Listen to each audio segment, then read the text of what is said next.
الحمد لله رب العالمين والصلاة والسلام على أشرف الأنبياء والمرسلين نبينا محمد وعلى آله وصحبه أجمعين، أما بعد.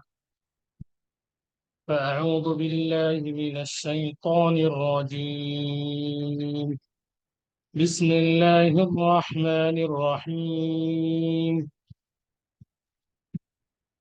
والعصر إن الإنسان لفي خسر إلا الذين آمنوا وعملوا الصالحات وتواصوا بالحق وتواصوا بالصبر.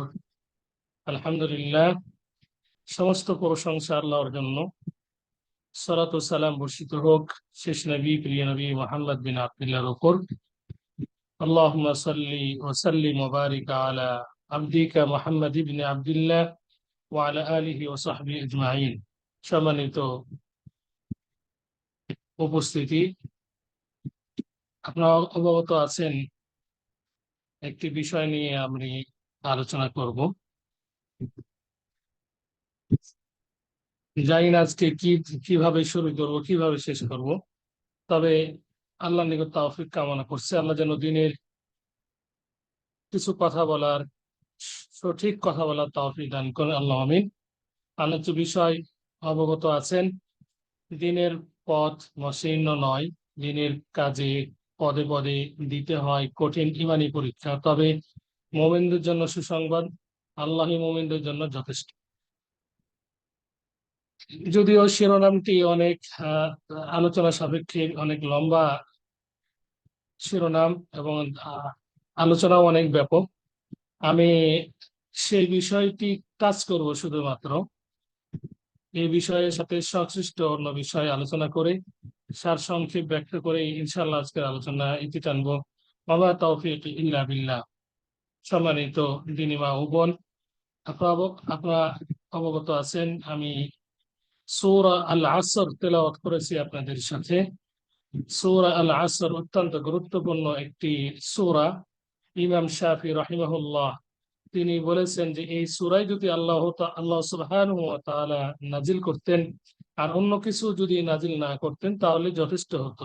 বাস্তবে এই সূরা অত্যন্ত গুরুত্বপূর্ণ একটি সূরা, যেখানে কিভাবে দাওয়াত দিতে হবে, কিভাবে ধৈর্য ধারণ করতে হবে, কোন পথে দাওয়াত দিতে হবে, কারা ক্ষতিগ্রস্ত, এই ধরনের আলোচনা করা হয়েছে। আল্লাহ সুবহানাহু ওয়া তাআলা দরবারে তৌফিক কামনা করছি যে এই সূরা কেন্দ্রিক কিছু আলোচনা যেন আমাকে করা তৌফিক দান করেন, আল্লাহ আমিন। আল্লাহ সুবহানাহু ওয়া তাআলা ইরশাদ করেন, আউযু বিল্লাহি মিনাশ শাইতানির রাজীম, বিসমিল্লাহির রহমানির রহিম। ওয়াল আসর, সময়ের কসম। ইন্নাল ইনসানা লাফি খুসর, নিঃসন্দেহে সকল মানুষ ক্ষতিগ্রস্তর মধ্যে রয়েছে। ইল্লাল্লাযীনা আমানু, তবে তারা নয় যারা ঈমান আনয়ন করেছে, ওয়া আমিলুস সালিহাত, এবং সৎকর্ম সম্পাদন করেছে, ওয়া তাওয়াসাউ বিল হক, এবং হকের দাওয়াত, একে অপরকে হকের দাওয়াত দিচ্ছে এবং হকের দাওয়াত দিচ্ছে, হকের দাওয়াত দেয়, ওয়া তাওয়াসাউ বিস সবর, এবং সবরের দাওয়াত দেয়। সম্মানিত উপস্থিতি, এখানে আল্লাহ সুবহানাহু ওয়া তাআলা শপথ করেছেন। আল্লাহ সুবহানাহু ওয়া তাআলার শানে সকল বস্তুর শপথ, এটি আল্লাহর শানে এটি প্রযোজ্য। অন্য কেউ আল্লাহ ব্যতীত অন্য কারো নাম নিয়ে কসম খেতে পারবে না বা শপথ করতে পারবে না। আল্লাহ সুবহানাহু ওয়া তাআলা কখনো সময়ের শপথ করেছেন, কখনো চন্দ্র, সূর্য এবং অন্যান্য বস্তু শপথ করে বিষয়টিকে গুরুত্ব বুঝিয়েছেন। শপথ করা অর্থ বিষয়টি গুরুত্ব বোঝানো। যেমন আমরা বলি যে আল্লাহর কসম আমি এই কাজটি করেছি বা করিনি, এটা একটা গুরুত্ব বোঝানোর জন্য। আল্লাহ সুবহানাহু ওয়া তাআলা গুরুত্বপূর্ণ বিষয়টি বোঝানোর জন্য শপথ করেছেন। ওয়াল আসর, সময়ের শপথ। সময় অত্যন্ত গুরুত্বপূর্ণ, আপনারা জানেন, সে ব্যাপারে আমি বলবো না। সময় অত্যন্ত গুরুত্বপূর্ণ মানব জীবনে। সময় চলে গেলে ফিরে আসে না। সময় কি যারা কাজে লাগাতে পারে তারাই হচ্ছে দুনিয়া বা আখিরাতে সাকসেসফুল। সময়ের শপথ খেয়ে আল্লাহ সুবহানাহু ওয়া তাআলা বলেছেন, ইন্নাল ইনসানা লাফি খুসর, সকল মানুষ ক্ষতিগ্রস্তের মধ্যে, সকল মানুষ। তবে চার শ্রেণীর কথা আল্লাহ সুবহানাহু ওয়া তাআলা এটা ব্যতিক্রম উল্লেখ করেছেন, তারা নয়।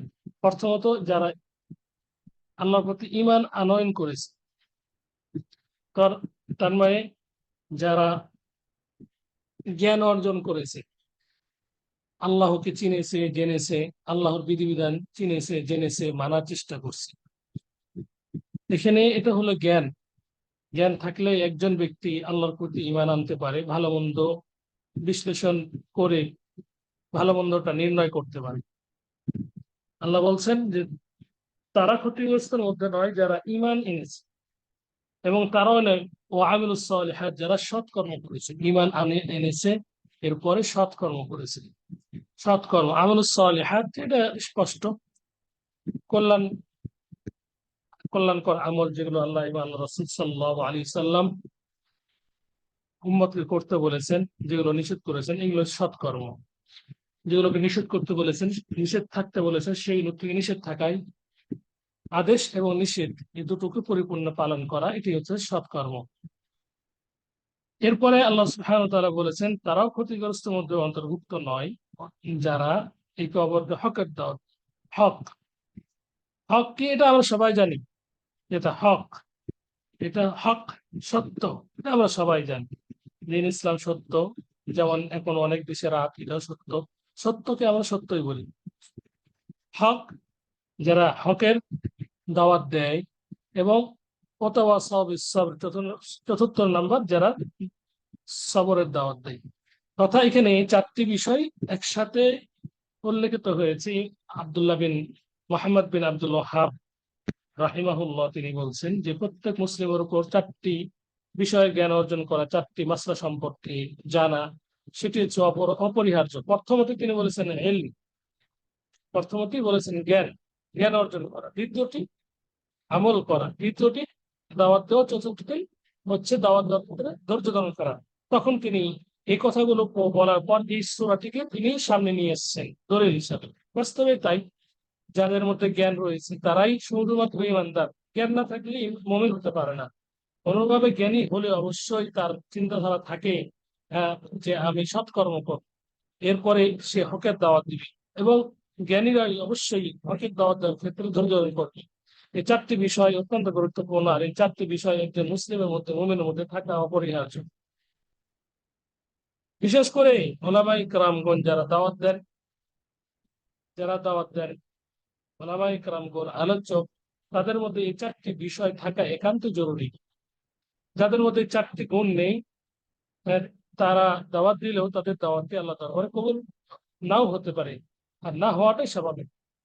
কারণ জ্ঞান ছাড়া আমল করা সম্ভব নয়। কোনোভাবে আমল না করলে দাওয়াত দিয়ে কোনো লাভ নেই। আর দাওয়াতের ক্ষেত্রে যদি কেউ ধৈর্য ধারণ করতে না পারে, তাহলে সে দাওয়াতের ময়দান সাকসেসফুল হতে পারবে না। তো এই কেন্দ্রিক কিছু আজকে কথা বলবো ইনশাআল্লাহ। আল্লাহ সুবহানাহু ওয়া তাআলা প্রত্যেকটি বিষয়ে তিনি স্পষ্ট কোরআনে উল্লেখ করেছেন। আমি জ্ঞান অর্জনের কথা বলবো না, এবং দাওয়াত দেওয়ার ক্ষেত্রে কথাও বলবো না, তবে ধৈর্যের সম্পর্কে কিছু আলোকপাত করবো ইনশাআল্লাহ। যারা আমরা আলোচনা করি, যারা আমরা আলোচনা শুনি, প্রত্যেক ব্যক্তি আমরা জ্ঞান অর্জন করার জন্যই আমরা আলোচনা করি, এবং এই ক্ষেত্রে আমাদের অবশ্যই ধৈর্যের পরিচয় দিতে হবে। যারা যারা ধৈর্যের পরিচয় দিতে পারবে না, তারা জ্ঞান অর্জন করতে পারবে না। এমনকি তারা জ্ঞান অর্জন না করলে বাকিগুলো তারা করতে পারবে না। তত জ্ঞান অর্জনের সাথে পাশাপাশি অত্যন্ত গুরুত্বপূর্ণ একটি বিষয়, সেটি হলো ধৈর্য ধারণ। যার মধ্যে ধৈর্যের পরিধিটি বেশি, তার দাওয়াতি কাজটাও সাকসেসফুল বেশি হয়ে থাকে। আল্লাহ রাসূল সাল্লাল্লাহু আলাইহি ওয়াসাল্লাম দাওয়াত দিয়েছেন, তায়েফের ময়দানে কত কত তাকে নির্যাতন করা হয়েছে, কাবা চত্বরে কত নির্যাতন করা হয়েছে, তবুও তিনি কারোর প্রতিশোধ নেন নাই। তিনি ধৈর্য ধারণ করেছেন। উম্মত উম্মতকে বাঁচানোর জন্য শেষ নিঃশ্বাস পর্যন্ত তিনি ধৈর্য ধারণ করেছেন। তবে ব্যতিক্রম কিছু, যেমন যুদ্ধ, এটিও আল্লাহর পক্ষ থেকে ধৈর্য ধারণের মাধ্যমে যুদ্ধ হয়েছে। কারণ সেখানে বাড়াবাড়ি হয় নাই। যে আক্রমণ করতে আসছে তাকে প্রতিহত করা হয়েছে। যতগুলো ইসলামের যুদ্ধ হয়েছে আক্রমণের শিকার হওয়ার সম্ভাবনা বা আক্রমণ করেছে বিধায় যুদ্ধে লিপ্ত হয়েছে। তো সর্বোপরি ধৈর্যর পরিধি অবশ্যই যার যতটুকু বেশি, তার দাওয়াতি ময়দানে তার দাওয়াতি কার্যক্রমের ফলাফলটাও বেশি হয়ে থাকে। আল্লাহ সুবহানাহু ওয়া তাআলার দরবারে আহ দোয়া করছি এবং আপনাদের নিকট দোয়া চাচ্ছি যে দোয়া করবেন যাতে করে দাওয়াতি ময়দানে বিশেষ করে এবং আমরা যারা আলোচনা করি তাদের ধৈর্যের পরিধিটা আল্লাহ যেন আরো বাড়িয়ে দেন, যেন ধৈর্য ধারণ করতে পারে। আল্লাহ সুবহানাহু ওয়া তাআলা বলছেন, ফাসবির কামা সাবারা উলুল আজমি মিনার রুসুল ওয়া লা তাস্তাজিল লাহুম। ফাসবির কামা সাবার, ধৈর্য ধারণ করো। আল্লাহ সুবহানাহু ওয়া তাআলা বলছেন ধৈর্য ধারণ করো। রাসূল সাল্লাল্লাহু আলাইহি সাল্লামকে নির্দেশ দিচ্ছেন, তার মানে পুরো উম্মতিকে, পুরো উম্মতি মুহাম্মাদীকে, উলামায়ে কেরামগণকে আল্লাহ সুবহানাহু ওয়া তাআলা নির্দেশ প্রদান করছেন। রাসূলকে নির্দেশ প্রদান করা মানে রাসূলের উত্তরসূরি সকলকেই নির্দেশ প্রদান করা। তাসবির, হে রাসূল ধৈর্য ধারণ করো। কামা সাবারা উলুল আজমি মিনার রুসুল, যেভাবে বড় বড় উলুল আজম রাসূলগণ ধৈর্য ধারণ করেছিল সেভাবে ধৈর্য ধারণ করো। তো আসলে আমরা জানি উলুল আজম কারা, পাঁচজন বড় বড় রসুল, নূহ, মূসা, ঈসা, আমাদের নবী ইত্যাদি। এদের যদি আমরা জীবনে পড়ি, এদের ধৈর্যের পরিধিটা এত পরিমাণে ছিল যে আমাদের কল্পনাকে হার মানাবে। নূহ আলাইহিস সালাম, একটি সূরা তার সম্পর্কে অবতীর্ণ হয়েছে। কিভাবে দাওয়াত দিয়েছেন? দাওয়াত দেওয়ার যতগুলো পদ্ধতি ছিল সবগুলো তিনি ব্যয় করেছেন, কেউ তার ডাকে সাড়া দেয় নাই। একেবারে অল্প সংখ্যক তার ডাকে সাড়া দিয়েছে। তার সন্তান, তার পরিবার কেউ বা অধিকাংশই তাকে সাড়া দেয় নাই। সুন্দরভাবে উপস্থাপিত হয়েছে কোরআন কারিমে নূহ আলাইহিস সালামের দাওয়াতের পদ্ধতি। তিনি দিনে রাত্রে গোপনে প্রকাশ্যে দাওয়াত দিয়েছেন, তবুও তার দাওয়াতে কেউ সাড়া দেয় নাই। পরিশেষে তিনি বাধ্য হয়ে বললেন, ফাকুলতু ইস্তাগফিরু রাব্বাকুম ইন্নাহু কানা গাফফারা। আমি বললাম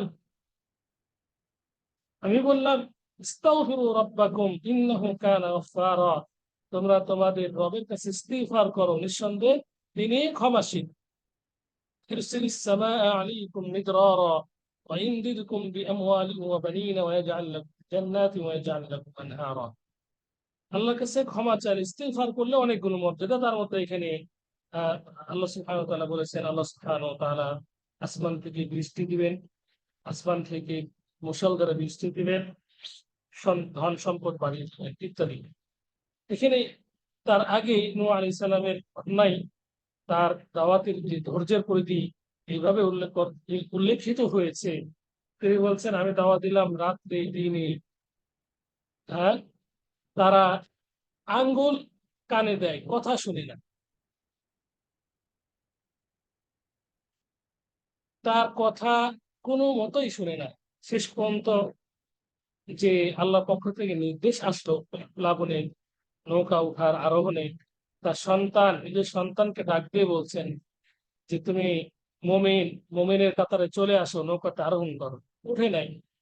কি কষ্ট, ধৈর্য, তবুও ধৈর্য ধারণ করেই তিনি ছিলেন, দাওয়াত দিয়ে গেছেন।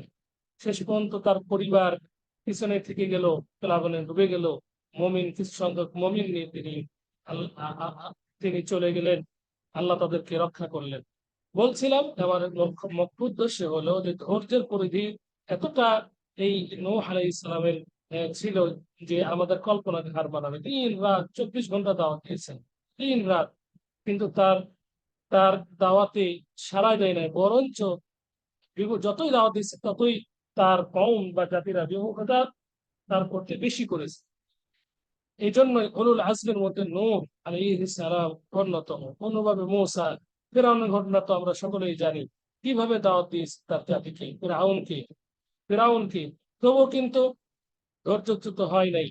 তিনি তার ভাইকে তলব করেছেন, আল্লাহ আমি পারছি না, বা আমি আমি দুর্বল, আমার ভাইকে আমাকে আমাকে তুমি সহযোগী হিসাবে প্রেরণ করো। তার ভাই হারুন, তাকেও আল্লাহ সুবহানাহু ওয়া তাআলা নবী করলেন। শেষ পর্যন্ত ধৈর্যের যে ফলাফল সেটা হচ্ছে তার জয় হলো আহ, আহ, আহ, আহ, ফেরাউন এবং তার দলবল সমুদ্রে তারা ডুবে গেল। কোনোভাবে ঈসার কথা আমরা জানি যে কিভাবে তাকে আক্রমণ করা হয়েছে। তাই পরিশেষে আল্লাহ সুবহানাহু ওয়া তাআলা তাকে আকাশে উঠিয়েই নিলেন। আর আমাদের রাসূল সাল্লাল্লাহু আলাইহি সাল্লামের জীবনী তো আমরা জানি। অর্থাৎ এই যে উলুল আজম রাসূলগণ যেভাবে ধৈর্য ধারণ করেছেন, সেইভাবে ধৈর্য ধারণ করতে হবে। দিনের পথে বাধা আসবেই, স্বাভাবিক, ধৈর্য ধারণ করতে হবে। আসলে ধৈর্য ধারণের মানে আলোচনা যখন করছি, নিজেকেই ধিক্কার মনে হচ্ছে যে আসলে নিজের মধ্যেই তো ধৈর্য ধারণ নেই, তবুও বলতে হচ্ছে। আল্লাহ সুবহানাহু ওয়া তাআলা ধৈর্যের পরিধি বাড়িয়ে দিন, সকলকে বাড়িয়ে দিন। এই ধৈর্য অবশ্যই আমাদের একান্তই প্রয়োজন। ধৈর্যকে আমাদের সাথী বানিয়ে নিতে হবে। তো অনেক সময় ধৈর্য চ্যুত হয়ে যায়, ধৈর্য আমাদের থাকে না। তো এই জন্য আল্লাহ দরবারে ধৈর্যের ব্যাপারে সহযোগিতা চাইতে হবে। আল্লাহ আমাদেরকে ধৈর্য ধরার ক্ষমতা দান করো। সম্মানিত উপস্থিতি, আমি আধা ঘন্টা থাকবো। প্রশ্ন উত্তর সহ সর্বোচ্চ আধা ঘন্টা, মানে আধা ঘন্টাও থাকা সম্ভব মনে হয় নয়। তা আমি বেশি লম্বা আলোচনা করব না। আমি সরাসরি আজকের আলোচনা কেন্দ্রিক আমি কিছু কথা আপনাদের সাথে শেয়ার করব। আসলে দাওয়াতি ময়দান অত্যন্ত একটি গুরুত্বপূর্ণ ময়দান।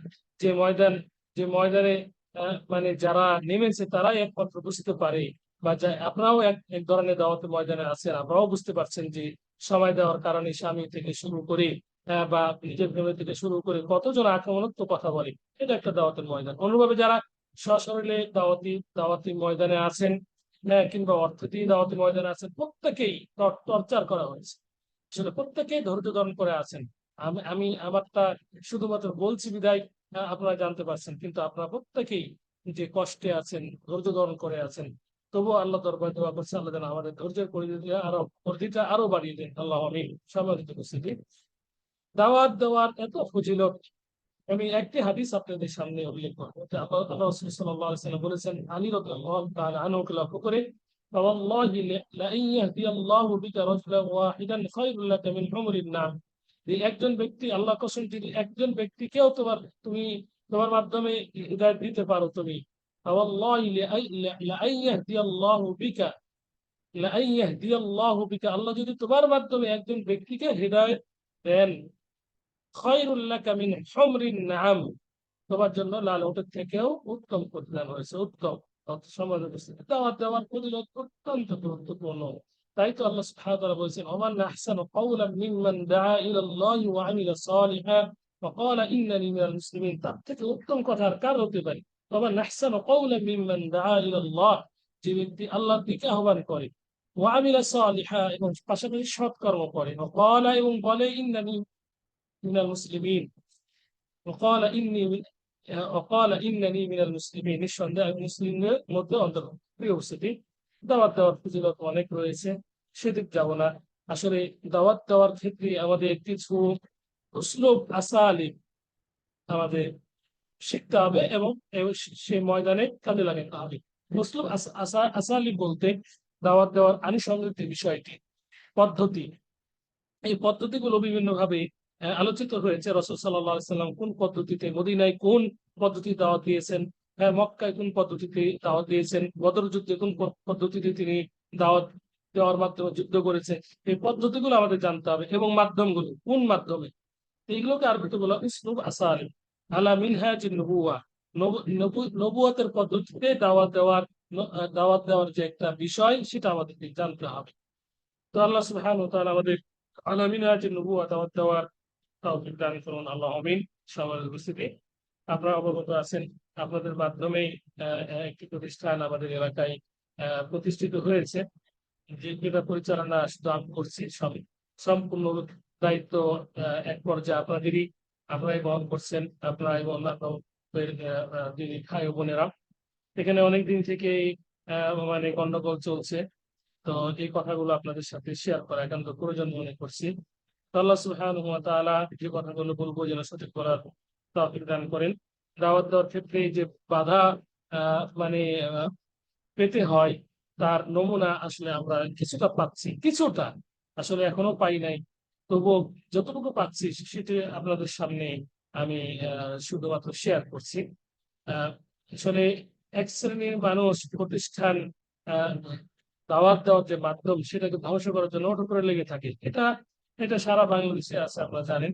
তা আমাদের প্রতিষ্ঠানে যেহেতু আহ, শুরু থেকে গন্ডগোল একের পর এক লেগে আছে, এখন যে গন্ডগোলটি চলছে সেটা অত্যন্ত ন্যাক্কারজনক, ঘৃণিত একটা গন্ডগোল, যেটি মানুষ এটি হিংসা বশত সেটি মানে তারা করছে। যে মহিলা মাদ্রাসার ভাঙচুর, ছাত্রদেরকে প্রহার, মাদ্রাসার সম্পদ নষ্টকরণ, চুরি ইত্যাদি করে করে যাচ্ছে এবং অপবাদ। এই মাদ্রাসায় মানে অমুক অমুক জিনিস করা হয়, এরা অমুক অমুক বিভিন্ন ভাবে মানে হয়রানি করা হচ্ছে।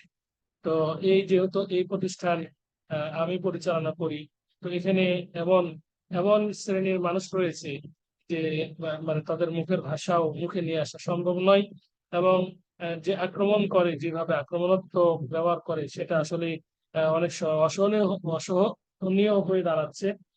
তো আল্লাহ সুবহানাহু ওয়া তাআলা যেন মানে ধৈর্য দান করেন এবং তাদেরকে হৃদায়ত দান করেন। সকলে যেন এই প্রতিষ্ঠানকে আমরা একেবারে কিয়ামত পর্যন্ত টিকার জন্য ব্যবস্থা গ্রহণ করতে পারি। আমরা সকলে সহযোগিতা করছেন, অর্থনৈতিক এরপরে পরামর্শ দিয়ে, বিভিন্ন সাপোর্ট দিয়ে, প্রশাসন সাপোর্ট দিয়ে সহযোগিতা করছেন। আপনারা জানেন ইতিপূর্বে সহযোগিতা চেয়েছিলাম, আলহামদুলিল্লাহ আজকেও মানে কিছু তারা বেড়েছে, হাসপাতালে আমরা ভর্তি করেছি। যদিও তেমন বড় মানে এটা বিষয় না, কিন্তু যেহেতু তারা আক্রমণ করছে, ইতিপূর্বে শিক্ষককে প্রহার করেছিল, আমরা মামলা করেছি। ইতিপূর্বে মামলা করেছিলাম, গ্রেফতার করেছি, আবারও মামলা করব আজকে। এই জন্য একটু পরে আমি রওনা হবো ইনশাআল্লাহ।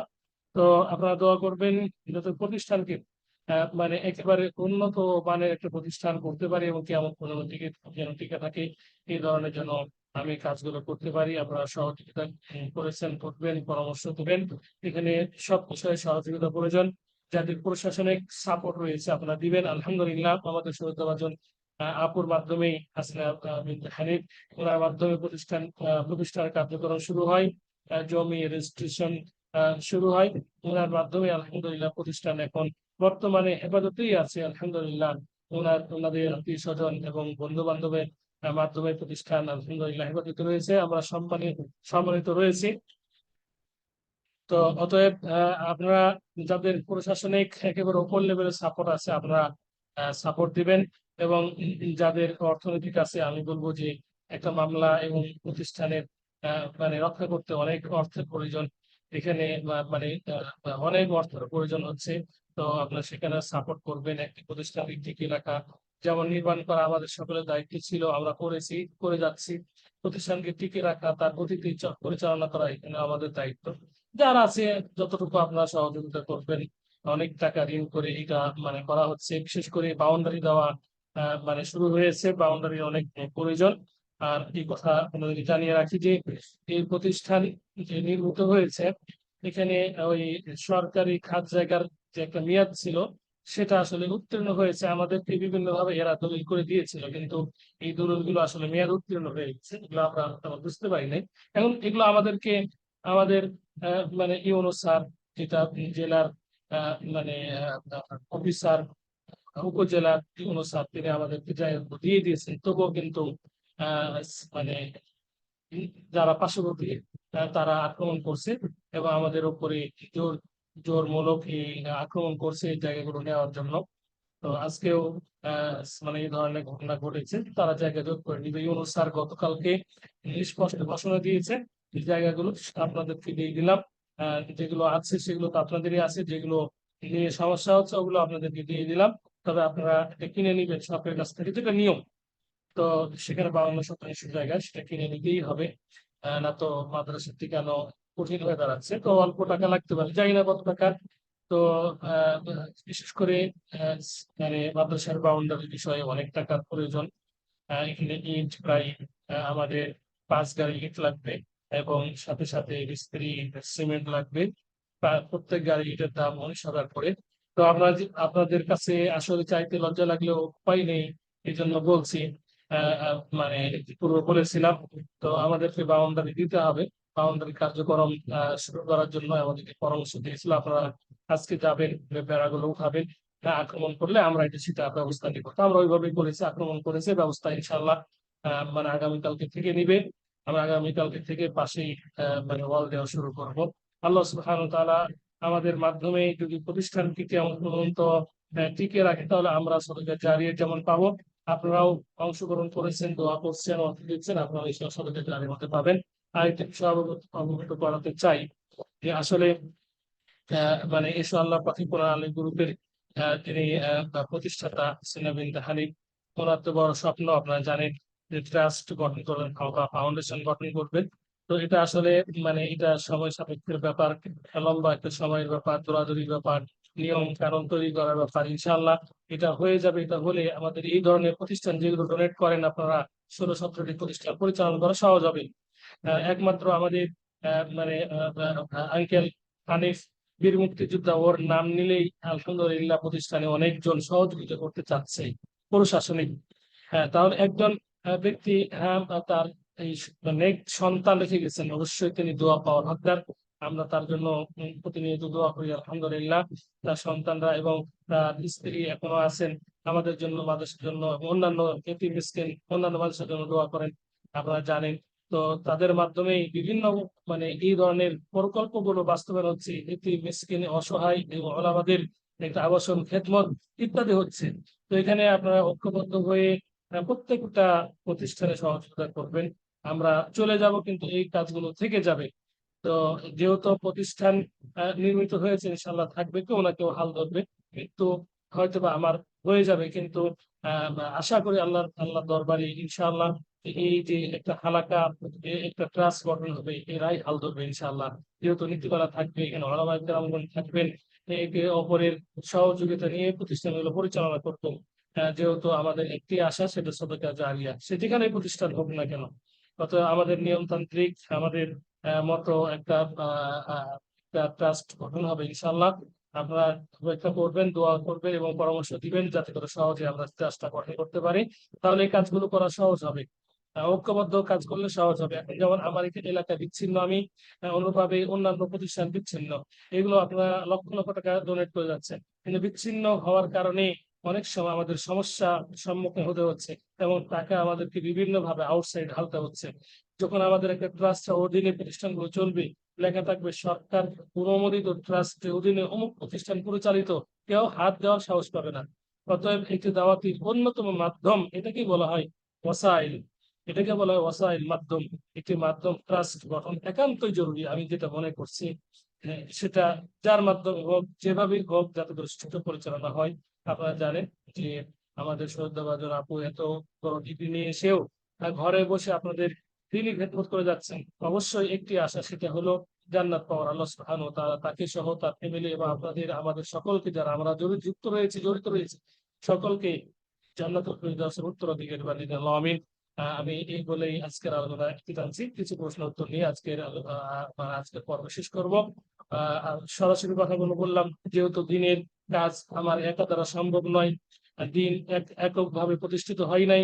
আল্লাহ সুবহানাহু ওয়া তাআলা চাইলে, ইচ্ছা করলে পারতেন তিনি একজন নবীর মাধ্যমে দিনকে প্রতিষ্ঠিত করতে, একেবারে দিনকে তার বিজয় দ্বার প্রান্তে পৌঁছাতে, কিন্তু আল্লাহ সুবহানাহু ওয়া তাআলা এটা হিকমতে, কোন হিকমতে, বিজ্ঞ ওলামায়ে কেরাম বলতে পারবেন, আমি এতটুকু বলবো, এটা একটা হিকমত আল্লাহর। এই হিকমতের কারণেই আল্লাহ সুবহানাহু ওয়া তাআলা নবী প্রেরণ করেছেন, নবীর সাথে সাহাবীর সাথে আরো অন্যান্য ব্যক্তি। অতএব একা এই কাজ নয়, 10-এর কাজ 10-এ আপনারা এগিয়ে আসবেন, ইনশাআল্লাহ আমরা সওয়াবে ভাগীদারি হব। আল্লাহ সুবহানাহু ওয়া তাআলা আমাদের সকলকে তৌফিক দান করুন। আকুলু মা ইনদি ওয়া আস্তাগফিরুল্লাহ লি ওয়া লাকুম ওয়া লিসাইরিল মুসলিমিন, আস্তাগফিরুল্লাহ ওয়া লাকুম রহিম।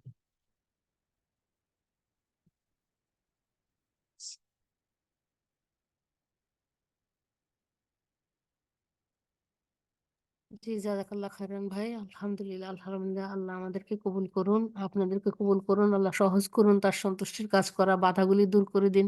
ঈমানের সাথে যেন আমরা মোকাবেলা করতে পারি। হতাশ না হই, নিরাশ না হই।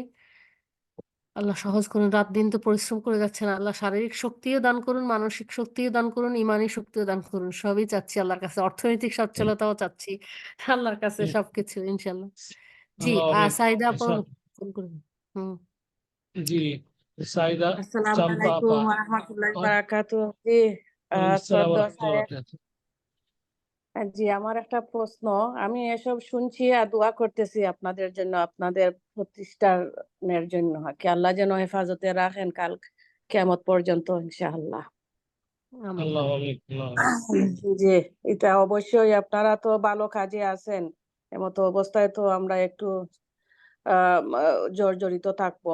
এতে কোনো অসুবিধা নাই। আমরা সবাই দোয়া করব ইনশাআল্লাহ। জাযাকাল্লাহু খাইরান। বারাকাল্লাহু ফিকুমুল্লাহ। শ্রদ্ধেয় শায়েখ, আমার একটা প্রশ্ন। আমার হাসব্যান্ড মারা গিয়েছেন, গিয়েছিলেন হসপিসে, মানে ইংল্যান্ডের প্রাইভেট একটা হসপিটালে।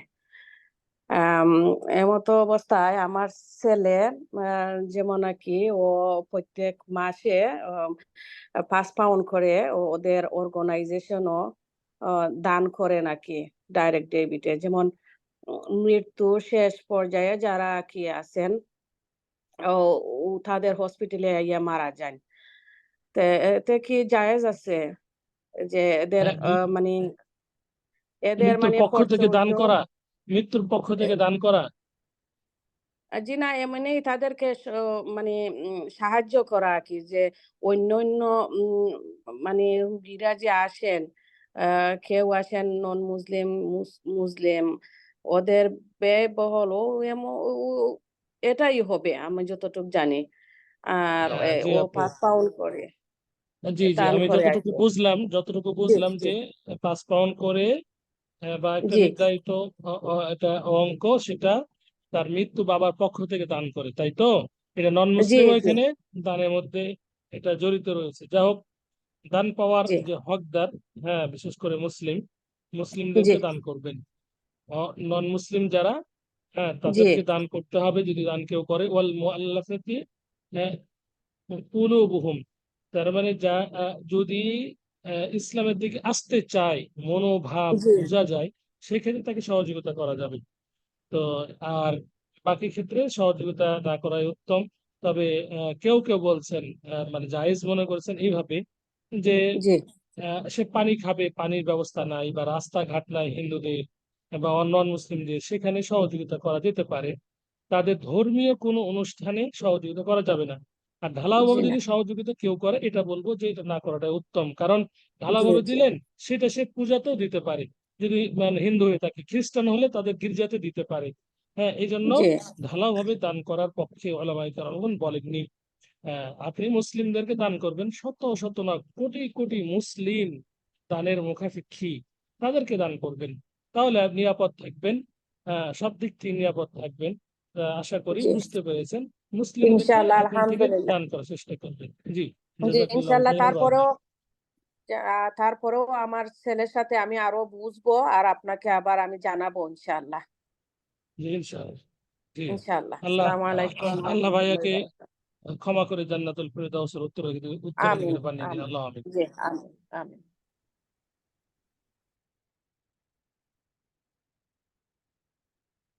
জি, আফরোজা খানম, আপনি কিছু বলবেন? জি জি, আসসালামু আলাইকুম ওয়া রাহমাতুল্লাহি ওয়া বারাকাতুহু। এর ওয়ালাইকুম মধ্যে আসসালাম ওয়া রাহমাতুল্লাহি আমি ওয়া বারাকাতুহু। দেখলাম যে পেপারে আসছে এরকম, যে একটা নিউজ আমাদের দেশের, যে মুসলিমরা হিন্দুদের আহ, মন্দিরে যাওয়ার জন্য রাস্তা রাস্তার জন্য আর কি অনেক টাকার জায়গা ছেড়ে দিচ্ছে ওরা, যাতে মানে দান হিসাবে। এটা দেখলাম, তো মানে এটা কতটা ইয়ে, ইসলাম কি এক্ষেত্রে বলে এই বলবো যে, ব্যাপারে? হ্যাঁ, এক্ষেত্রে বলবো যেটা ঠিক না। দান করা, মন্দিরে যাওয়া মানে পথটাকে সহজ করে দেওয়া, তাদের যে পূজা সেখানে সহযোগিতা করা, এটা একেবারে হারাম, স্পষ্ট হারাম। জোর করে যদি নেয় ওটা ভিন্ন কথা। সমর্থ, শক্তি জি, থাকা অবস্থায় কেউ কোনো ব্যক্তি যদি ছেড়ে দেয়, হ্যাঁ, তাহলে সে অবশ্যই গুনাহগার হবে। এটা নিঃসন্দেহে গুনাহগার হবে দান করা। এখন হিন্দুদের মানে মন্দিরে দান বাক্স লেখা রাখে, আশ্চর্য ব্যাপার। মানে আজকেও দেখলাম যে হিন্দুদের মানে ওখানে যে বাচ্চা নিয়ে যাচ্ছে, তার সমপরিমাণ সেখানে নজর মেনে আসছে। এগুলো মুসলমানদের দ্বারা অহরহ হচ্ছে। আর এই জন্য আল্লাহ সুবহানাহু ওয়া তাআলা বলছেন, ওমা ইউমিনু আকতারুহুম বিল্লাহি ইল্লা ওয়াহুম মুশরিকুন, অধিকাংশ মানুষ ঈমান আনা সত্ত্বেও মুশরিক। দেখেন, মুশরিক পূজা করছে, নিঃসন্দেহে মুশরিক, আবার তাকে রাস্তা দান করছে। একটু লক্ষ্য করুন, আমরা মাদ্রাসার জন্য রাস্তা চাচ্ছি, কেউ রাস্তা দেয় না, এই যাবৎ দেয়নি। তো খুব কষ্ট করে আমরা এদিক সেদিক করে যাচ্ছি, আর এখানে মন্দিরে মুসলিম মানে মন্দিরে যাওয়ার জন্য রাস্তা দিয়ে দিচ্ছি। অনুরূপভাবে ঈদগাহ ময়দান দিয়ে আমরা আসছি, হ্যাঁ, আমাদেরকে আসতে দেয় না, তবুও তারা ওখানে গান বাজনা করতেছে। এই যে আমাদের কথাই বলছি, এই এলাকার। তো আসলে এগুলো হচ্ছে মুসলিম, কিন্তু কিন্তু মুশরিক, মুশরিক। এই জন্য বলবো যে যারাই দিছে, যাই না কে দিছে, আল্লাহ তাদের হৃদয় দান করুন। এটি অবশ্যই এটি গুনাহগার। এই ধরনের কেউ যেন মানে সমর্থ থাকা অবস্থায় কেউ যেন এই ধরনের মেনে না নেয়। কোনো প্রয়োজন নাই, কোনো ছাড় দেওয়ার দরকার নেই। মন্দিরের ব্যাপার কোনো ছাড় দেয়, আমার জমিতে হতে দেবো না, আমার পাশে দিয়ে হাঁটতে দেবো না, তাহলে সে পাকা মুমিন মুসলিম হতে পারবে। একান্ত যদি জোর করে, প্রশাসন জোর করে নেয়, হ্যাঁ, বন্দুকের গুলি ঠেকিয়ে নেয়, ওটা ভিন্ন কথা না, এটা তার আয়ত্তের বাইরে এটা। তো অতএব এখানে কোনো সমস্যা নেই তার জন্য। আল্লাহ সুবহানাহু ওয়া তাআলা তাকে এবং আমাদের সকলকে সঠিক দিন বোঝার তৌফিক দান করুন। আল্লাহ আমিন। আল্লাহ জি আপু, আর কেউ কিছু বলবেন? যদি মানে একান্তই প্রশ্ন না থাকে তাহলে আমি আহ, মানে অনুমতি নিয়ে বিদায় নেব। আর তো কারো কিছু নাই। আচ্ছা ভাই, একটা জিনিস হলো, সুরমা দেওয়ার সাথে কি কি কোনো সওয়াবের কিছু সম্পৃক্ততা আছে? মানুষ সুরমা দেয় যে চোখে, আবার শুক্রবারে আমি সুরমা দেয়। জি জি, সুরমা দেওয়ার বিষয়টি মানে আমি এখন বলতে পারতেছি না আছে কিনা নাই, হ্যাঁ, তবে পরে জানাবো ইনশাআল্লাহ। এটা ইনশাল্লাহ, ঠিক আছে। মানে সুরমা তো মানুষ দিচ্ছে, এইভাবে গবেষণা করা হয় নাই বা আলোচনা শুনছি বা মনে নাই এরকম। আমি কারো মনে থাকলে আপনারা বলতে পারেন, আমার উপকার হবে। গ্রামের দিকে বলে শুক্রবারে সুরমা দিলে, মানে ওইগুলা শুনে আসছি আর কি, আমিও আসলে এটা হ্যাঁ গবেষণা হ্যাঁ, করি নাই। শুনে তো ধরেন, মানে আমরা তো দেখে আসছি, শুনে আসছি, কিন্তু আমার এটা গবেষণা করা নাই। কেউ যদি কোনো ওলামার থেকে শুনে থাকেন, সেটাও আপনারা ব্যক্ত করতে পারেন, তাহলে আমাদের উপকার হবে। কালকে আপু, জিজ্ঞেস ওই যে করবো ইয়েকে। জয়ফল জয়ত্রী নিয়ে কথা হচ্ছিল, ওটা কি জি বলবেন একটু? জি জি জয়ফল জয়ত্রী, জয় আপু, আপুকে জানাচ্ছিলাম একটু, জয়ফল জয়ত্রী নিয়ে যে কথা হচ্ছিল ওইটা কি একটু জানা যাবে ওস্তাদের কাছ জাইতুন, থেকে? ভাই, জাইতুন। না আপু, শুনছেন আপু? হ্যাঁ হ্যাঁ, জয়ফল জয়ফল জয়ত্রী। জয়ত্রী, ওই যে বিরিয়ানি এর একটা মশলা হিসেবে ইউজ করে, যে এগুলো ওইটা মশলা, এগুলো হালাল কিনা। এগুলো মশলা, যদি মশলার দ্বারা যদি হয়, কি বলে, নেশা হয়, যে কোনো, শুধু মশলা না। একটা আমি আপনাদেরকে সারমর্ম একটা শোনাই এই বিষয়ে। আল্লাহ রাসূল সাল্লাল্লাহু আলাইহি সাল্লামের হাদিস, মা আসকারা কাসীরুহু ফাকালিলুহু হারাম। যার অধিকাংশ বা মানে পান করলে নেশা হয় বা খেলে নেশা হয়, তার অল্পটাও হারাম। এখন এই জাইতুন মানে জয়তুন মানে কি, যেটার নাম মশলা, এই যে মশলাটা, যে যাই হোক, যদি এটা যদি বেশি খেলে যদি নেশাগ্রস্ত হয়, বা এর দ্বারা যদি মানে কেউ নেশা নেশা হিসাবে পান করে নেশাগ্রস্ত হয়, তাহলে এর অল্পটাও হারাম। তো আমার জানা মতে এই মশলার মধ্যে ওই ধরনের নেশা নাই, নেশা এই ধরনের নাই। তো এই জন্য এই এর যদি যদি এটা মানে মশলা, এই যে বড় একটা এলাচের মতো বড় ফল, তাই না? জি জি ওস্তাদ, জি ওই জি যে জি বিরিয়ানিতে জি ব্যবহার করে, জি বিরিয়ানি জি কোরমা হ্যাঁ, এগুলো বিরিয়ানি দিয়ে, হ্যাঁ জি জি, আমার জানা মতো এটার দ্বারা কোনো বাড়ির মতো মানে বাড়ির মতো হয় না, মাতাল হয় না, তো এটা মশলা হিসাবে ব্যবহার করা যেতে পারে, কোনো সমস্যা নেই। প্রত্যেকটা জিনিস হালাল, মনে রাখবেন, প্রত্যেকটা জিনিস হালাল, খাওয়ার হালাল। তবে সেটা নয় যেটা বর্ণিত হয়েছে স্পষ্ট হারাম।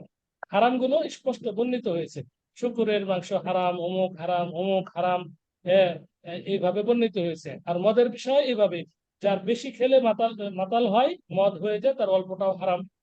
তো এই ক্ষেত্রে আপনারা বুঝে নেবেন যে জর্দা খেলে কি বেশি খেলে মাতাল হয় কিনা। যদি বেশি মাতাল হয়, বেশি খেলে, তাহলে ওটা অল্পটাও হারাম। অন্যভাবে যে পান খায়, পানের মধ্যে চুন দেয়, চুন যদি বেশি খেলে মাতাল হয়, ওটাও হারাম। এভাবে আপনারা মানে অনুমান করে নেবেন। জি, আচ্ছা, ইনশাল্লাহ। দিন সুপারিটা কি? সুপারিটা আসসালামু আলাইকুম শেখ। আমার একটা সুপারির বিষয়ে কোয়েশ্চেন। এটাই বলবো যে সুপারি আপনারা এটা ডাক্তারের পরামর্শ নেবেন। ওরা যদি ডাক্তারে বলে বেশি খেলে মাতাল হয়ে যায়, সুপারিও হারাম, ব্যাস এর মধ্যে পড়ে যাবে।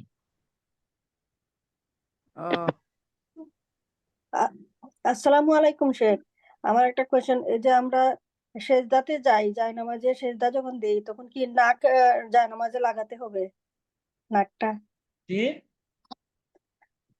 সেজদাতে গেলে নাক কি জায়নামাজে লাগাতে হবে? অবশ্যই। নাক 7টি অঙ্গ দ্বারা সাজদা করতে হবে, তার মধ্যে একটি হচ্ছে মুখমণ্ডল। মুখমণ্ডলের মধ্যে সবই আছে, নাকটা অন্যতম। অবশ্যই নাক লাগাতে হবে, নচেত সাজদা হবে না। জাজাকাল্লাহ খাইরান। নাক কপাল, হ্যাঁ, মুখের মধ্যে পড়বে, নাক কপাল অবশ্যই লাগাতে হবে। হ্যাঁ, জি ওস্তাদ, জি। আর জাজাকাল্লাহ কেউ কিছু খাইরান। আর কেউ কিছু বলবেন? আসসালামু আলাইকুম। ওয়ালাইকুম আসসালাম ওয়া রাহমাতুল্লাহি ওয়া বারাকাতুহু। যে আমি ইতালিতে থাকি, তো এখানে অনেকে দেখছি যে ইদানিং মানে বেশিরভাগ বাংলাদেশি মুসলিমরা লোন করে বাসা নিচ্ছে। হ্যাঁ, তো তারা বিভিন্ন সময় এই উপলক্ষে আমাদেরকে দাওয়াত দেয় যে বাসা টানা উপলক্ষে বা মিষ্টি খাওয়ায়। তো এটা তো আমরা জানি যে এভাবে লোন নেওয়াটা হচ্ছে সুদের সাথে অন্তর্ভুক্ত হওয়া, আল্লাহ এবং রাসূলের সাথে আমাদের যুদ্ধ করার মতো একটা গুনাহ। তো এটাতে যে আমরা মিষ্টি খাওয়া বা ওনাদের দাওয়াতে অ্যাটেন্ড করা, এটা কি আমাদের জন্য জায়েজ হবে? যে কোনো বিদাতি, যে কোনো সুদ ঘুষের অনুষ্ঠান, এগুলো খাওয়া ঠিক নয়, এগুলো যাবেন না। হ্যাঁ, বিভিন্ন ভাবে এড়িয়ে চলবেন। স্পষ্ট যদি আপনি জানেন, স্পষ্ট মানে অস্পষ্ট নয়, স্পষ্ট যদি জানেন যে তারা লোন নিয়েছে, লোনটা নেওয়া সুদ। লোন তো মানে বিভিন্ন ধরনের আছে, যাই না। হ্যাঁ, কি কি ধরনের, ওগুলোর সাথে জড়িত হয়ে নাই, আল্লাহ ক্ষমা করুন। যদি সুদের সাথে কারবার থাকে তাহলে আপনার সেখানে এড়িয়ে চলবেন। অনুরূপভাবে বিরাতি যে মানে অনুষ্ঠানগুলো হয়ে থাকে, মুসলমানি জন্মবার্ষিকী ইত্যাদি, আপনারা ভালো জানেন আমার থেকে, এগুলো এড়িয়ে চলবেন। একজন মুমিনের দায়িত্ব এড়িয়ে চলা, সেখানে অংশগ্রহণ না করা। হ্যাঁ, যেটা করেছি আল্লাহর কাছে ক্ষমা চাইতে হবে। জি আপু, আশা করি বুঝতে পেরেছেন। আল্লাহ আলাম। জি, ওকে, আসসালামু আলাইকুম। জি আপু, আমি এখন বিদায় নিতে চাচ্ছি। সর্বশেষ ইনশাল্লাহ ইনশাল্লাহ আমরাও দিন। আজকে শেষ করবো। আমাদের জুমি আপু একটা দিছে, হাদিসের রেফারেন্স দিছে, সুরমা ব্যবহার করার জন্য বলছে চোখের জ্যোতি বাড়ে, তারপর ভ্রু জন্মায়, হ্যাঁ, দৃষ্টি শক্তি বাড়ায়। এগুলার ইয়ে দিয়েছেন যে চোখের হ্যাঁ, জ্যোতি আমি বাড়ায় সুরমা ব্যবহারে। হাদিসটা হুম, এইভাবে পেলাম। হ্যাঁ, হুম, আব্বাস রাদিয়াল্লাহু তাআলা আনহু থেকে বর্ণিত, জি, তিনি বলেন নবী করিম সাল্লাল্লাহু আলাইহি ওয়াসাল্লাম বলেছেন, ইত্তাহিলু বিল ইথমিরি ফাইন্নাহু ইয়াজলুল বাসার ওয়া ইয়ানবিতু আশ-শা'r। রাওয়াহু তিরমিযী ওয়া গায়রুহু ওয়া সাহহাহু আল-আলবানী। আল্লাহ রাসূল সাল্লাল্লাহু আলাইহি ওয়াসাল্লাম বলেছেন, তোমরা মানে সুরমা দাও, কেননা এই চোখের জ্যোতি বাড়ে এবং চুল গজায়। ওয়া ইয়ানবিতু আশ-শা'r, চুল গজায়। তিরমিজিতে হাদিসটি রয়েছে এবং ইমাম আলবানী রাহিমাহুল্লাহ তিনি হাদিসটিকে সহিহ বলেছেন। হুম, আরো অনেকগুলো দেখলাম হাদিস আছে এখানে। আরেকটি হাদিস আছে এই ধরনেরই। হ্যাঁ, তো এটা সহিহ, ওটাও সহিহ হাদিস বলেছে, ওটা নাসাইতে আছে। তো আমি বের করলাম। তো হুম, আল্লাহ ওনাকে উত্তম প্রতিদান দান করুন, তিনি বের হুম, করেছেন। আসলে এইভাবেই হুম। মানে জ্ঞান অর্জন হয়। তিনি আলোচক, তার জানা নাও আমি থাকতে পারে, আসলে আসলে গবেষণা করি গবেষণা। নাই, আমার মাথায় আসছে গবেষণা করার আগেই আপনাকে জিজ্ঞেস করে ফেললাম আর কি, কারণ না, আমি না, ঠিক সাধারণত আছে, আপু, জাযাকাল্লাহ খাইরান। সুরমাকে অবশ্যই, চোখে অবশ্যই সকল মেয়েরা দিনী খেতে বোনের পারবে? এটা উপকার হলো। হ্যাঁ, হ্যাঁ, বাস হ্যাঁ, এটাই, এটাই তার মেয়েরা ফজিলত। চোখে কিন্তু দিতে আর ও, পারবে? হ্যাঁ, 2-3টা হাদিস আছে দেখলাম, ফজিলত এটাই, আর অন্য কোনো ফজিলত নাই যে এই হবে সেই হবে। এটাই দেখলাম যে চোখের জ্যোতি বাড়ায় এবং চুল গজালো। হ্যাঁ, হ্যাঁ, ব্যাস, হ্যাঁ, আরো যদি থাকে আপনারা মানে পরবর্তীতে শেয়ার করবেন, এইভাবে জ্ঞান অর্জন হবে। একে অপরের হুম, সহযোগিতা নিয়ে জ্ঞান অর্জন হবে ইনশাআল্লাহ। জি, জি, জি আপু, তাহলে আমরা শেষ করি। ইনশাল্লাহ ইনশাল্লাহ আমরা শেষ করি। হ্যাঁ, জি, আমরা আপু, আমার সকলেই একটা দোয়া প্রশ্ন করি। আছে, জাস্ট একটু জিজ্ঞাসা করা যাবে নি? জাস্ট একটা প্রশ্ন। জি বলুন। আসসালামু আলাইকুম শেখ, আমি একটা ওয়ালাইকুম জিনিস আসসালাম জানতে ওয়া চাইছি। রাহমাতুল্লাহ। এই যে আমরা তো অসুস্থ মানুষেরা চেয়ারে বসে নামাজ পড়ে, তো অনেক সময় দেখছি, শোনা যায়? জি, জি, হুম, শুনতে পাচ্ছি, বলুন। চেয়ারের উপরে বালিশ দিয়ে, সরি, চেয়ারে বসলো, বিছানার উপরে বালিশ দিয়ে সাজ্জাটা দিল, তো এটা কি ঠিক আছে? আমি না, জাস্ট জানতে চাইছি। না, এভাবে দেওয়া যাবে না, না? চেয়ারে চেয়ারে বসে সালাত আদায় করা এটা জায়েজ আছে। বিশেষ করে অসুস্থদের জন্য সামর্থ্য থাকা অবস্থায় দাঁড়িয়ে সালাত মানে বসে সালাত আদায় করা ঠিক নয়। সর্বপ্রথম দাঁড়িয়ে সালাত আদায় করতে হবে। অক্ষম হলে বসে বসে, আর বসে বসে অক্ষম হলে শুয়ে শুয়ে, শুয়ে শুয়ে অক্ষম হলে ইশারা ইত্যাদি। চেয়ারে বসে সালাত আদায়, যার হাঁটুর এটা সমস্যা, সাজদা করতে পারে না, ডাক্তার পরামর্শ দিয়েছে, সে চেয়ারে বসে সালাত আদায় করবে। সামনে বালিশ না রেখে কোনো সমস্যা নেই, বালিশ রাখার দরকারই নাই। ওই, ও যেভাবে পারে উনি ওইভাবে সাজদা করবেন। যদি মনে করেন যে আমি দাঁড়িয়ে সালাত আদায় করছি, এরপরে চেয়ারে সাজদাতে দিচ্ছি, কোনো সমস্যা নেই। বালিশ রাখার প্রয়োজন নাই, বালিশ রাখার প্রয়োজন নাই। এমনি মানে একটু অল্প মাথা নিচু করে রুকু করবে, বেশি মাথা নিচু করে সাজদা করবে, ব্যাস এতটুকু। আর যদি মনে করে যে না আমি সামনে বালিশ দিয়ে সাজদা করব, এখানে দোষণীয় তেমন কিছু নাই, তবে এটা প্রয়োজন নাই, এটা কোনো প্রয়োজন নাই। আল্লাহ ভাই তাকে যতটুকু। জি হুম, হ্যাঁ, আমরা ওই যে বলুন। আমাদের ফিকুস সালাতে ওই তাইব একাডেমিতে যে কোর্স করেছি ওখানে লিখেছেন যে রসুল সাল্লাহ সাল্লাম গিয়ে দেখছেন একজন বালিশে সেজদা দেয়, আস্তে উনি বালিশটা সরায় ফেলছেন, বলছে শূন্যের উপর সেজদা দিতে, বালিশে দিতে না। তারপর হার্ড কিছুতে দিতে চাইছেন শক্ত, ওটা সরা ফেলছেন, ওটা বলছে যে ইয়ে ইয়ে করতে আর কি, খালির উপরে শূন্যের উপর দিতে। এটা দেখতে জি লেখা জাযাকাল্লাহ আছে। খাইরান। হ্যাঁ ঠিক আছে, এটাই ঠিক। কারণ যতটুকু আল্লাহ সামর্থ্য দিচ্ছে, যেহেতু আপনি হুম করছেন, এটাই ঠিক। জাযাকাল্লাহ খাইরান। হুম যতটুকু সামর্থ্য আল্লাহ ততটুকু হিসাব নেবেন আল্লাহ সুবহানাহু ওয়া তাআলা। বসে হুম পড়তেছেন আচ্ছা বসে, আমি হ্যাঁ বসে পড়তেছেন বসেই, হ্যাঁ হালকা হালকা করে রুকু করবে, আর একটু বেশি ঝুঁকে সাজদা করবে, বাস এতটুকু। শায়েখ, জি আমি জানতে চাইছি যে সাজদাটা যে ওইটা আমার শাশুড়ি দেন, উনাকে বলছিলাম, শুনেন নাই দেখি। এখন আমারও প্রবলেম আছে পায়ে, তো আমি করি নাই বসে, আমার ডাক্তার বলছিল, যখন আমি জাস্ট এটা জানতে চাইছি। চেহারা বেশি তো আমি রুকুও দিলাম, সেজদাটা দিতে নিয়ে রুকুটাকে আরেকটু নিচু করে মাথাটা সজ্জা দিব, কিন্তু সাজদার সময় যে আমি জানি না, আমি আপনার কাছ থেকে শিওর হওয়ার জন্য, জানার জন্য আপনাকে জিজ্ঞাসা করছি। ইউটিউবে দেখলাম হাত রাখে সাজদার সময়, দুইটা হাত, এটা কি কতটুকু জায়েজ? আপনি যেভাবে আমরা সালাত যেভাবে আদায় করছেন মুনাজাত বসে, করি, হুম যেভাবে মুনাজাত করে সেভাবে, এভাবে তো হবে না। সেভাবে মুনাজাত তো আমি হাত ইউটিউবে উত্তোলন, দেখছি। জি জি, এটা না না মানে হাত দুইটা হাত উত্তোলন করে রাখে। সাজদা, এটা একেবারে নিষেধ, এটা ঠিক নয়। সাজদার মানে হাত থাকতে হবে। আপনি যেভাবে সালাত আদায় করছেন বসে বসে, ওইভাবেই হাত থাকবে। বুকেতে একটু আহ, আহ, একটু কম ঝাঁকাবেন, মাথাটা নিচে করবেন, আর সাজদাতে একটু বেশি করবেন। হাতটা হাতের স্থানে থাকবে, যেভাবে রেখেছেন হাঁটুতে হাঁটুতে থাকবে। এই দুই হাতই হাঁটুর উপরেই থাকবে রুকুর সময়, সেজদার সময় না? ওইটাই আমি শিওর হওয়ার জন্য না শেখ। জি জি ঠিক। তো তাইলে আজকে হাত যে দিছে ইউটিউবে দেখলাম, এটা তো মনে হয় রং, আমি জাস্ট দেখে ওই না, জন্য ওটা শিওর ওটা হইলাম। ও করবেন না, ওটা ওটা ওটা ঠিক না, ওটা করবেন। আর জাজাকাল্লাহ হ্যাঁ, খাইরান, আমরা যেভাবে তো জানি মোনাজাত না অনেক করছেন জিনিস। ওভাবে করবেন না, যেভাবে স্বাভাবিক আছে সেভাবে করবেন। দিন ইসলাম সহজ। আপনার এটাই এভাবে করলে যদি হয়ে যায়, আপনি আর কেন পাঠ করতে যাবেন? এটাই ইচ্ছা, আপনি আল্লাহ আপনাকে এইভাবে সামর্থ্য দিয়েছেন, বসে বসে করবেন, সেটা এইভাবে করবেন। হ্যাঁ, হাত পাকা কারো কোনো প্রয়োজন নেই, যেভাবে আছে সেভাবে। তাইলে আমরা হুজুর ওই যে আজকে আমরা আজকে শেষ করতে চাচ্ছি, মানে একেবারে। জি জি, আমি আহ, আমি ওটা তো বুঝতে চাইছি, রুকু থেকে উঠার সময় যে আমরা ওই যে চেয়ারে বসে বসে আমরা রুকু দিলাম, রুকু থেকে আমরা এমনি যে আমরা স্বাভাবিক যেভাবে নামাজ পড়ি, রুকু থেকে উঠে হাতটা ছেড়ে দেই সজ্জাতে যাওয়ার সময়, সামি আল্লাহু লিমান হামিদা পড়ি। এখন চেয়ারে বসলে তো এইভাবে হাত ছাড়তে হবে নি, না হাত দুইটাই হাত দুই হাঁটুর উপরে থাকতে হবে? ওটাতে একটু ক্লিয়ার করে আমি বলেন। আপনার সংক্ষেপে বলছি, আপনি বুঝতে পারবেন হয়তো বা, একটু খেয়াল করেন। যদি বসে বসে সালাত আদায় করে বসে বসে, তাহলে তো আপনি যেভাবে রুকু করছেন, রুকুতে হাত উত্তোলন করতে হাত উত্তোলন করবেন।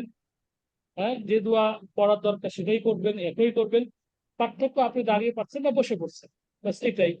হ্যাঁ, রুকু সাজদার দোয়াগুলো একই থাকবে, নিয়মগুলো একই থাকবে। ইয়াকু আশা করি বুঝতে পেরেছেন, এর উপরে আপনি অনুমান করে নেবেন। জাজাকাল্লাহ খাইরান শায়েক, আমিও ক্লিয়ার হইলাম যে হাতটা যদি সরে যায় কি কিছু হবে নাকি? অনেক সময় রুকু থেকে উঠলাম আবার সিজদাতে যাব, হাত সরাইতে হবে না? না ওইটাই খালি ক্লিয়ার হওয়ার জন্য বলতেছি বারবার আপনাকে, আপু সরি আমি তো আজকে। এটাই বললাম যে আপনি জি জি যখন রুকু করবেন হাত উত্তোলন করবেন। হ্যাঁ, হাত উত্তোলন যে রুকুতে করতে হয়, সামি আল্লাহু লিমান হামিদা, ওভাবে করবেন। হ্যাঁ, এরপর আবার আপনার স্থানে হাত চলে আসবে। আপনি যদি বসে করতেছেন, হাতটা ঝুলে থাকবে না, আপনার ওখানে আবার চলে আসবে। আবার হাঁটু চলে আসবে, হাঁটুর উপরে দুই হাত চলে আসবে। সাজদা করবেন, ওখানে তো হাত থাকবে। স্বাভাবিক ভাবে সালাত আদায় করবেন, হ্যাঁ কোনো এলোমেলো করবেন না, তাইলে হয়ে যাবে। বসে বসে যেভাবে স্বাভাবিক, শুধু রুকু করার সময় হাত উত্তোলন করতে হচ্ছে বা রুকুর জন্য, বা সেটা করবেন। এইভাবেই সালাত আদায় করবেন, ইনশাআল্লাহ আর কোনো সমস্যা নেই। আল্লাহ আপনাকে জাজাকাল্লাহ দাঁড়িয়ে খাইরান। সালাত আদায় করান, এবং আমাদের সকলকে দাঁড়িয়ে সালাত আদায় করার তৌফিক দান করুন। আল্লাহ আমিন। আমিন ইয়া রাব্বাল আলামিন। আমরা মসজিদ শেষের দোয়াটা পড়ি।